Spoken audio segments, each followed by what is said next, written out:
ਤਾਂ ਬਜਟ ਨੂੰ ਲੈ ਕੇ ਸਿਆਸੀ ਗਲਿਆਰਿਆਂ ਤੋਂ ਪ੍ਰਤੀਕਰਮ ਵੀ ਹੁਣ ਸਾਹਮਣੇ ਆਉਣੇ ਸ਼ੁਰੂ ਹੋ ਗਏ ਨੇ। ਤੁਹਾਨੂੰ ਸੁਣਾ ਦਿੰਨੇ ਆ ਕਿ ਵੱਖ-ਵੱਖ सियासी शख्सियतें ਵੱਲੋਂ अपनी राय रखी गई है। कोई उम्मीद नहीं थी कि इस प्रकार का बजट पेश होगा, क्योंकि इसके पहले भी 5 मिनी बजट एक प्रकार से सरकार के द्वारा पेश किए जा चुके हैं। कई पैकेज की घोषणा हुई है, जिसमें एक आत्मनिर्भर भारत का भी पैकेज महत्वपूर्ण है। तो मैं समझता हूं कि यह बहुत ही ये शानदार बजट है और इसकी जितनी भी प्रशंसा की जाए वह कम है।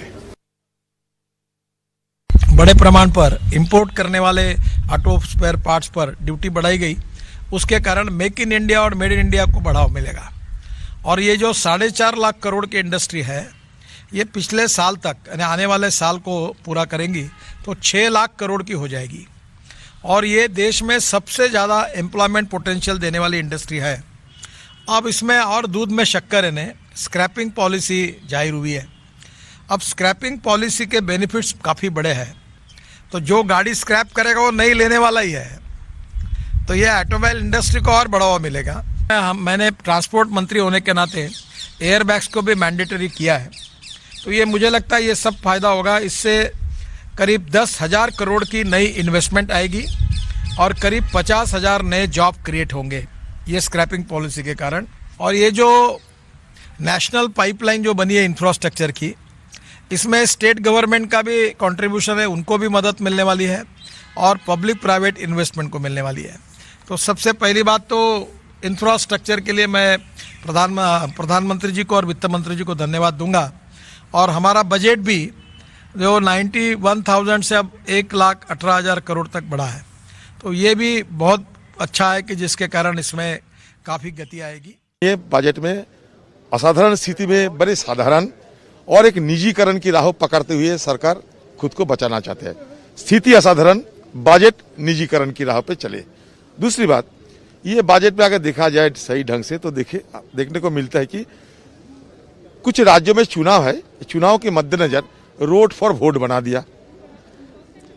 बहुत सारे पैसा खर्चा करने की तो बात किए हैं, लेकिन हमें क्या मिला?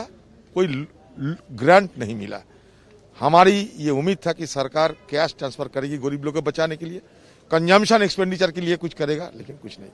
डिसइन्वेस्टमेंट, प्राइवेटाइजेशन, मतलब नाउ सरकार की राय ये है कि country should be put on sale, बेच दो। ਉਹ ਬਜਟ ਸਪੀਚ ਤੋਂ ਬਾਅਦ ਦਾ ਜਿਹਦਾ ਅਸੀਂ ਵਿਰੋਧ ਕੀਤਾ, ਉਹ ਕੀਤਾ ਦਿਸ਼ਾਹੀਨ ਇਸ ਬਜਟ ਦਾ।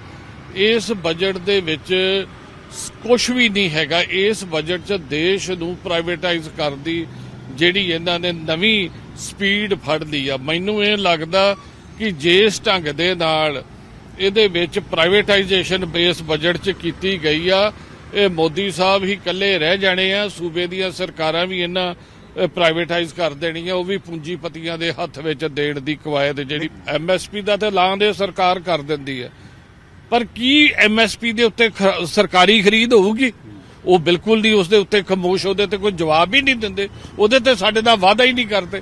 ਅਸੀਂ ਇਹ ਕਹਿੰਦੇ MSP ਦਾ ਐਲਾਨ ਕੀਤਾ, ਵਧੀਆ ਗੱਲ, ਪਰ MSP ਦਾ ਫਾਇਦਾ ਉਦੋਂ ਆ ਜਦੋਂ ਸਰਕਾਰ ਉਸ ਦੇ ਉੱਤੇ ਖਰੀਦ ਕਰੇ, ਜਾਂ ਜਿਹੜੇ ਪ੍ਰਾਈਵੇਟ ਪਲੇਅਰ ਵੀ ਖਰੀਦ ਕਰਨ, ਉਹ MSP ਤੋਂ ਥੱਲੇ ਨਾ ਕਰ। ਪਰ ਇਹਨੂੰ ਇੰਸ਼ੋਰ ਕਰਨ ਵਾਸਤੇ ਉਹ ਕੋਈ ਜਵਾਬ ਨਹੀਂ। 10 ਕਿੰਨੇ ਨੰਬਰ ਦੇ ਰਹੇ ਹੋ? 10 ਚੋਂ 2। 10 ਚੋਂ 2 ਫੇਲ, ਯਾਨੀ ਕਿ ਤੁਹਾਡੇ ਵੱਲੋਂ ਫੇਲ ਕਰਾ? ਬਿਲਕੁਲ ਫੇਲ ਬਜਟ ਆ, ਇਹਦੇ ਵਿੱਚ ਕੁਝ ਵੀ ਹੈ ਨਹੀਂਗਾ। ਅੱਜ ਦਾ ਜਿਹੜਾ ਜਨਰਲ ਬਜਟ 2021-22 ਦਾ ਹੈ, ਇਹ ਮੈਂ ਸਮਝਦਾ ਬਹੁਤ ਹੀ ਨਿਰਾਸ਼ਾਜਨਕ ਆ। ਇਹਦੇ 'ਚ ਜਿਹੜੇ ਦਾਅਵੇ ਕੀਤੇ ਗਏ ਨੇ ਉਹ ਕਿਸੇ ਤਰ੍ਹਾਂ ਪੂਰੇ ਹੁੰਦੇ ਨਜ਼ਰ ਨਹੀਂ ਆ ਰਹੇ। ਕੇਵਲ ਇੱਕ ਕਾਗਜ਼ੀ ਮੈਂ ਕਹਿ ਸਕਦਾ ਕਿ ਇੱਕ ਦਿਖਾਵੇ ਮਾਤਰ ਹੀ ਕਿਹਾ ਜਾ ਸਕਦਾ।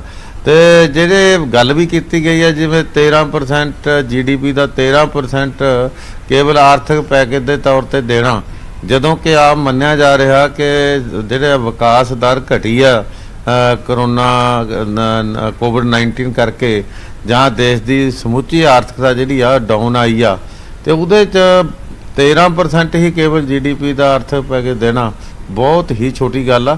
ਦੂਜੀ ਗੱਲ, ਸਭ ਤੋਂ ਵੱਡੀ ਨਿਰਾਸ਼ਾ ਇਸ ਗੱਲ ਤੇ ਝਲਕ ਨਜ਼ਰ ਆ ਰਹੀ ਆ ਕਿ ਇਸ ਜਨਰਲ ਬਜਟ ਦੇ ਵਿੱਚ ਪੰਜਾਬ ਨੂੰ ਜਿਵੇਂ ਅਣਗੌਲਿਆ ਕੀਤਾ ਗਿਆ, ਇਸ ਤਰ੍ਹਾਂ ਵੀ ਪ੍ਰਭਾਵ ਲੱਗਦਾ ਕਿ ਜਿਵੇਂ ਕਿਸਾਨੀ ਸੰਘਰਸ਼ ਦੇ ਵਿੱਚ ਕੋਈ ਬਦਲਾ ਲਊ ਕਾਰਵਾਈ ਕੀਤੀ ਨਜ਼ਰ ਆ ਰਹੀ ਆ।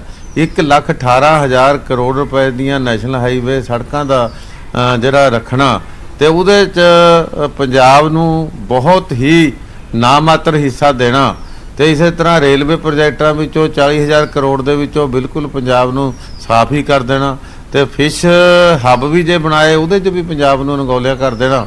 ਐਜੂਕੇਸ਼ਨ ਹੈਲਥ ਸਰਵਿਸਿਜ਼ ਦੇ ਜਿਹੜੇ ਕੋਈ ਵੀ ਵੱਡੇ ਪ੍ਰੋਜੈਕਟ ਆ ਉਹ ਪੰਜਾਬ ਵਿੱਚ ਨਾ ਲੈ ਕੇ ਆਉਣੇ, ਇਹ ਇੱਕ ਮੰਦਭਾਗੀ ਗੱਲ ਵੀ ਆ ਤੇ ਇੱਕ ਕਿਤੇ ਨਾ ਕਿਤੇ ਬਦਲਾ ਲਊ ਕਾਰਵਾਈ ਦੀ ਨਜ਼ਰ ਵੀ ਇਸ ਬਜਟ ਦੇ ਵਿੱਚੋਂ ਝਲਕ ਰਹੀ ਆ।